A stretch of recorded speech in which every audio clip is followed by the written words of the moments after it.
Welcome to the Unraveling Achiever, the podcast for the person who's done everything right and is now questioning what that even means. I'm Angela McKay, former SVP of HR turned intuitive career coach and soul reading practitioner. I help accomplished folks like you to stop defaulting to what looks good and start building what feels true. Because you don't have to turn your life upside down, you just need to point your achiever energy toward a soul-led career and life you'll love. Every episode, I tune into the energy of what's showing up for my clients and community and share what needs to be heard. No bypassing the mess, just honest guidance for the unraveling that changes everything. Let's get into it. Today's episode is for you if you've been in a mood lately. I'm not talking about one bad day. I'm talking about noticing that you've been feeling impatient, easy to agitate, irritated, resentful, weighed down, snappy, short. And to note, these aren't the only things you're feeling. You're still having good moments. You're still showing up. You're still functioning. But you've noticed an uptick in these feelings, and it's starting to feel concerning. It doesn't feel like you. You don't want to feel this way. You don't like how it feels to be irritated all the time or to snap at people you care about. You don't want to carry around this heaviness, but you're also having a hard time not being this way. It's like you can't quite pull yourself out of it. You try to be more patient, more gracious, more light, and then something small happens and you're right back in it. So you need some help sorting the root of this and finding a way out. Because moodiness isn't just moodiness. It's a signal. It's your system telling you that something is off, something is too much, something needs to shift. I tuned into the energy of what you need to know if you've been in a mood lately, and I received 3 messages, practical, direct messages about what could be causing this and what you can do about it. And here's what came through. The first message is the most obvious one, but it's also the one we resist the most. You're trying to do too much. And of course you're moody. Of course you're irritated. Of course you're impatient. You're carrying too much. And perhaps you're saying, this is just what I have to do. This is my life. And that's part of the problem. You've normalized carrying so much that you don't even consider it as too much anymore. You just think this is how it is, and that's how it's going to be. But your body and your nervous system, they know it's too much.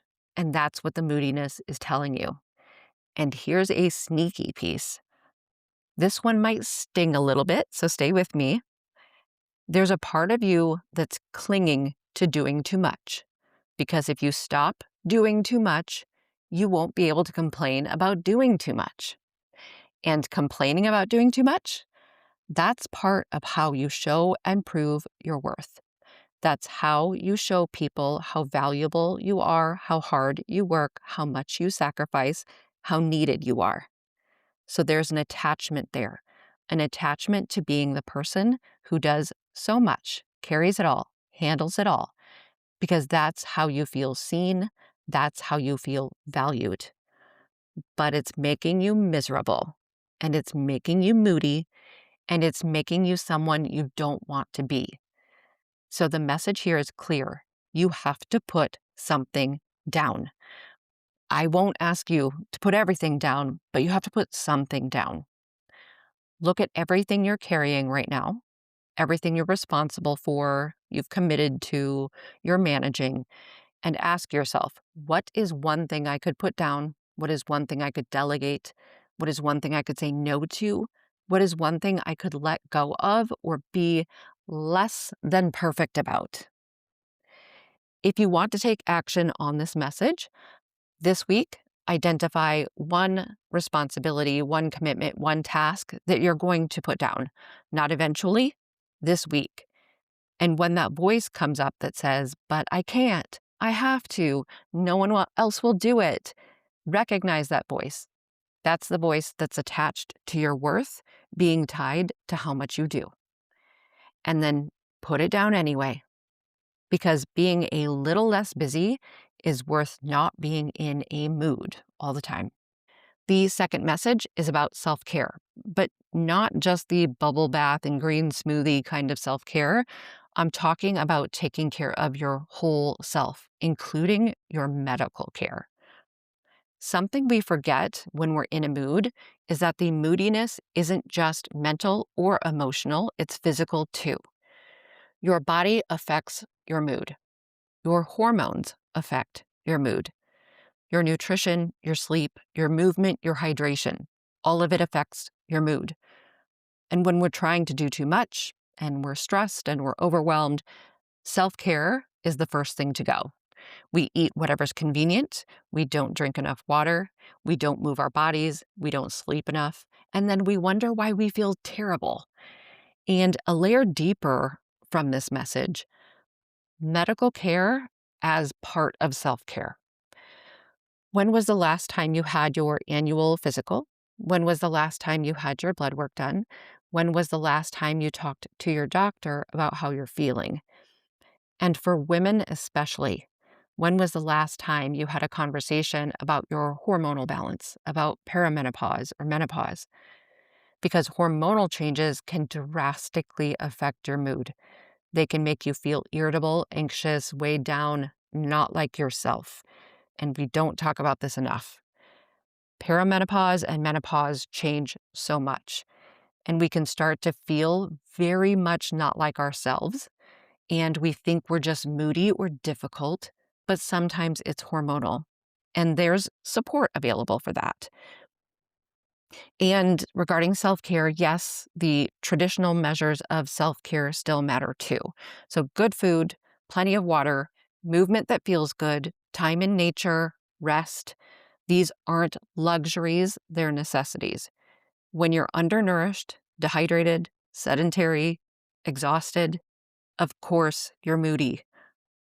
And through all of this, you need self-compassion. You need to stop beating yourself up for being moody and start asking, what does my body need? What does my mind need? What kind of care am I not giving myself? If you want to take action on this message, do two things this week. First, schedule your annual physical if you haven't had one recently. And when you go, talk to your doctor about how you're feeling physically and emotionally, your energy and mood. Ask about hormones. Ask about what support is available. Second, identify one basic self-care need you've been neglecting and address it. Drink more water, go to bed earlier, move your body, eat real food, spend time outside. Take your pick. Your moodiness might be partially physical. So consider taking care of your whole self. The third message might be the hardest one. If you don't address your moodiness, it will have longer-term impacts on your relationships. When you're in a mood all the time, the people around you are on the receiving end of it. They're on the receiving end of your sharp words, sarcasm, nitpicking, impatience, irritability, snapping, and that really wears on them. And I know you don't mean it. I know you don't want to be that way. I know you're struggling and stressed and overwhelmed. But the people around you, your partner, your kids, your coworkers, your employees, your friends, they feel the sting of your words and expressions, verbal and nonverbal. Imagine yourself on the receiving end of how you've been showing up lately. Imagine someone you love speaking to you the way you've been speaking to others. Imagine someone snapping at you the way you've been snapping. Imagine someone being impatient with you the way you've been impatient. How would that feel? Would you want to be around that person? Would you feel safe? Would you feel loved? This message isn't here to shame you. It's simply helping you to see the impact. Because when we're in it, we don't always see it. We think, I'm just having a bad day, or I'm stressed, or they'll understand. But they're not in your head. They're just experiencing your mood, and it's affecting them. If it continues, if the moodiness doesn't get addressed, it could begin creating a distance. It could erode trust. It could make people not want to be around you as much. And it could damage relationships that matter to you, not because you're a bad person, but because being on the receiving end of someone's unmanaged stress and moodiness is exhausting. So, this message is asking you to be honest about the impact, to recognize that your moodiness isn't just affecting you, it's affecting the people around you too. And that might be motivation you need to start doing something about it. If you'd like to take action on this message, consider having an honest conversation with someone you've been moody toward. You don't have to make a big dramatic apology, but one on one, you can say something like, I know I've been in a mood lately. I've been short and impatient. I'm sorry. I'm aware and I'm working on doing what I need to do differently. This kind of honesty can create connection. It lets people know that you see it. It lets them know it's not about them. It can create this really relatable moment of accountability that can model for them how they can show up in their lives too. And then importantly, actually do the work to address it. Put something down, take care of yourself, get the support you need because your relationships matter and they're worth showing up better for, just as you'd want to experience for yourself. So, those are the three messages if you've been in a mood lately. First, you're trying to do too much. Of course, you're moody. You have to put something down and be honest about the sneaky attachment that's making you miserable. Put one thing down this week. Second, take care of your whole self. Your moodiness might be partially physical.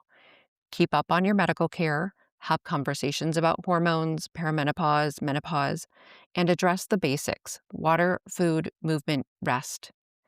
Schedule your annual physical, talk to your doctor, and address one basic self care need that you've been neglecting.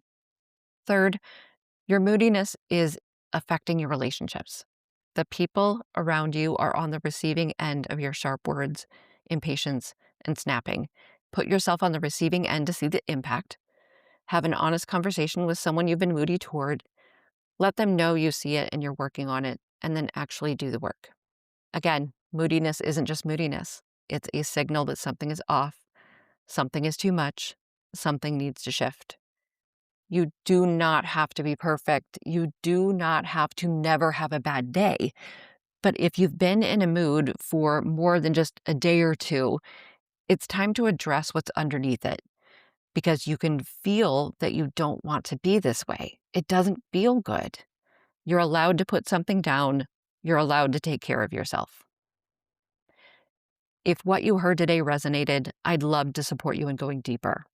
Soul Reading is a 75-minute one-on-one session where I open your Akashic records, which are like the library of you, and help you reconnect with what your soul already knows about your path, your purpose, and what's next. You can learn more and book at angelaMckayllc.com/soul-reading.